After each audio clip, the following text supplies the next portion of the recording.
Hablemos de cáncer, el podcast de Cancún Cancer Institute. Hola, ¿qué tal? Muy buen día. Mi nombre es Brenda Pastrana, soy cirujano oncólogo certificado y el día de hoy vengo a platicarles un poco acerca de la cirugía de resección transoral tiroidea. Pues el nombre lo dice, es una cirugía precisamente que utilizamos para extraer la glándula tiroides que previamente o de manera usual se extrae a través de una incisión en el cuello, en la cara anterior del cuello. Sin embargo, se ha buscado un nuevo abordaje últimamente o de manera reciente que es vestibular y entonces es muy fácil asociarlo con la resección transoral, ya que consiste en extraer la glándula tiroides sin hacer la cicatriz o una incisión en el cuello, sino abordando un espacio dentro de la boca conocido como vestíbulo y ahí se hace una disección laparoscópica. La extracción, bueno, pues es una cirugía que se realiza mediante una extracción a través de la cara anterior del cuello, traccionando la pieza, o sea, resecando, más bien extrayendo la pieza ya resecada y el abordaje, o sea, la pieza sale a través de la boca. Es un abordaje relativamente nuevo.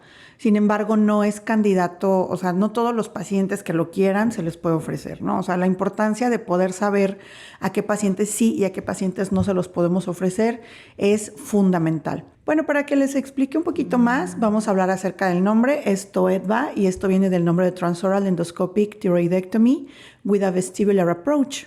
Entonces es precisamente el abordaje vestibular de una tiroidectomía transoral endoscópica.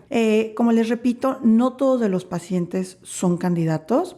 Es súper importante saber que una de las principales indicaciones es de que una glándula, o sea, la glándula tiroides sea pequeña. O sea, estamos hablando de que no sea o no supere los 10 centímetros de su tamaño.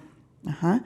Y cuando hablamos de las indicaciones para cáncer o tumores benignos, o sea, son dos abordajes completamente distintos. Cuando son una enfermedad benigna, o sea, es algo que no es un tumor maligno, que no hay ya una confirmación histológica, entonces podemos buscar glándulas menores a 6 centímetros.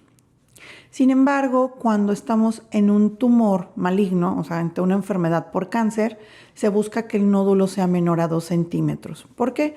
Pues porque lo que se intenta es no extraer la pieza en pedazos, o sea, se extrae completa para que el patólogo, cuando la revise, no tenga dificultad para poder relacionar las dimensiones, o sea, el eje en el que se encuentra localizado el tumor y ver también la integridad de las células que lo rodean sin que haya sufrido una manipulación externa durante la extracción. O sea, si es un nódulo muy grande el que estamos sospechando, o bueno, que ya tenemos la confirmación histológica que es maligno, pues se busca que no se manipule. O sea, lo ideal es de que no cambiemos su forma y mucho menos cortar sus porciones, ¿no? Porque eso nos puede dar mucha dificultad para poder hacer los estudios definitivos de patología. Y bueno, algo que les mencionaba, aparentemente el tamaño, uno dice, bueno, pues una tiroides menos de 10 centímetros, pues sí, ¿no? Es pequeña, pero también importa el volumen, ¿no? O sea, en cuanto a la medición del volumen, porque bueno, también hay que ver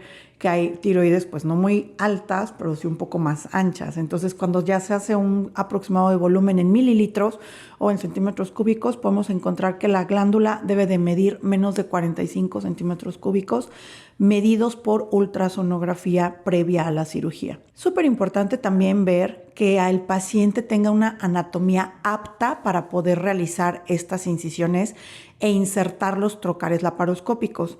Quiere decir que tenga un cuello que sea amplio, o sea, una de las indicaciones es pacientes con obesidad, o sea, que tienen un índice de masa corporal arriba de 30, no se recomienda que se haga esta cirugía porque definitivamente tanto tenemos abundante tejido graso que nos puede dificultar y también, o sea, la movilización del cuello y también dificultar incluso una vía aérea segura, ¿no? O sea, los pacientes que sabemos que por obesidad pues las intubaciones pueden ser, o sea, inmediatamente ser una vía aérea difícil y eso también condiciona que para la cirugía pues sea un abordaje complicado.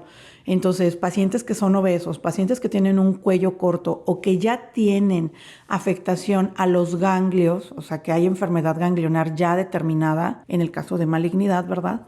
Entonces, a esto sí es mejor no ofrecer este tipo de cirugías. Por eso, ¿Cuándo es el abordaje ideal? Pues bueno, o sea, como todas las enfermedades, o sea, no solamente para el tumor maligno, sino también para el benigno, buscamos encontrar estos pacientes en unos tamaños muy pequeños, o sea, nódulos menores a 2 centímetros, que es lo ideal, que sean localizados únicamente en un lóbulo de la tiroides, o sea, que no abarquen los dos lóbulos, sino que se encuentren solamente en un lóbulo y bien definidos, o sea, que estén rodeados completamente, que su cápsula esté íntegra, o sea, que no haya una afectación a los tejidos que están por fuera de la tiroides, porque eso también hace muy difícil la disección y eso puede incluso hacer que se tenga que convertir la cirugía, o sea, que se tenga que nuevamente hacer la incisión en el cuello, que es una de las cosas que se busca, ¿no? O sea, que es más bien se busca evitar, o sea, que uno dice, bueno, no quiero una incisión en el cuello, ¿no?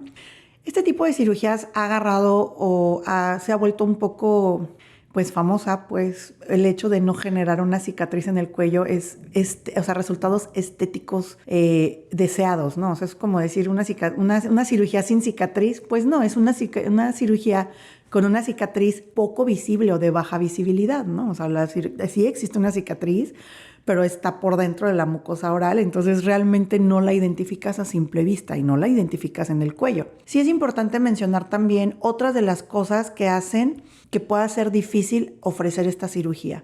El hecho de pacientes que tengan una patología en la boca, o sea, en la cavidad oral, porque recordar que aquí es una puerta de entrada, o aquellos pacientes que fumen. O sea, el tabaquismo también puede ser una contraindicación relativa. Otra de las cosas también que nos puede detener o evitar este tipo de cirugías es que a los pacientes hayan recibido radioterapia al cuello o en la parte superior del tórax. Aquellos pacientes que ya hayan tenido una cirugía previa en el mentón, o sea, en el mentón, la parte del cuello y mentón, o que estos pacientes no puedan someterse a anestesia general, que hayan tenido antecedentes de una parálisis del nervio laringio recurrente que se puede manifestar con voz ronca.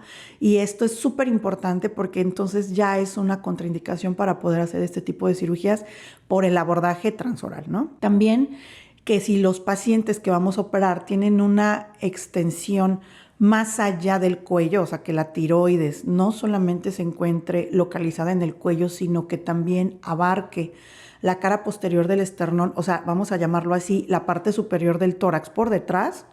Entonces ya eso no sería lo ideal hacer este tipo de abordajes.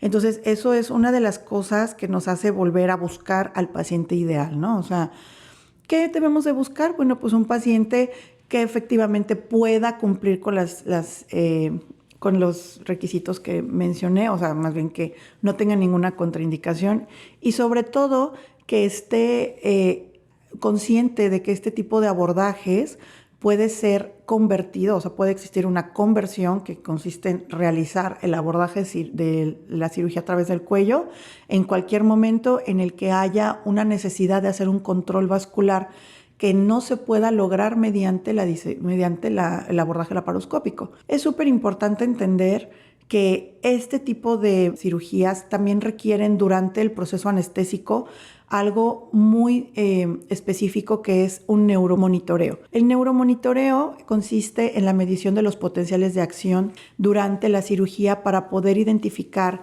para poder estar monitoreando el hecho de que no se intervengan o que no se lastimen o se dañen o se manipulen los nervios que dan la voz, o sea, como mencionaba antes. Esto es súper importante, ¿por qué? Porque no en todos los sitios, o sea, no en todos los hospitales tenemos este sistema de neuromonitoreo, entonces es muy difícil poder decir, claro, o sea, voy a hacer esta cirugía, pero si no se cuenta con el equipo necesario, entonces es difícil poder tener unos buenos resultados.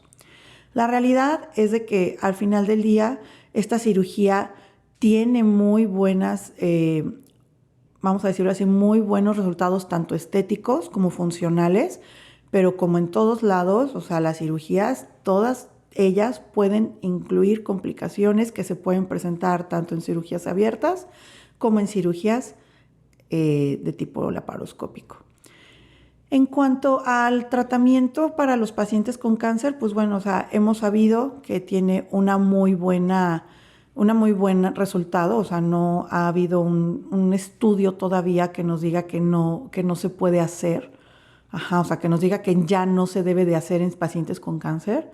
O sea, sí hay vamos a decirlo así, un margen muy específico en los tamaños y en los estadios clínicos. Pero bueno, o sea, al final del día saber que existe este tipo de cirugía que se puede ofrecer en etapas muy tempranas y con pacientes que cumplen las características antes mencionadas. Sin más por el momento, les agradezco la atención a este podcast y estamos a sus órdenes para poder resolver cualquier tipo de duda en la consulta en el Cancún Oncology Center o Cancún Cancer Institute.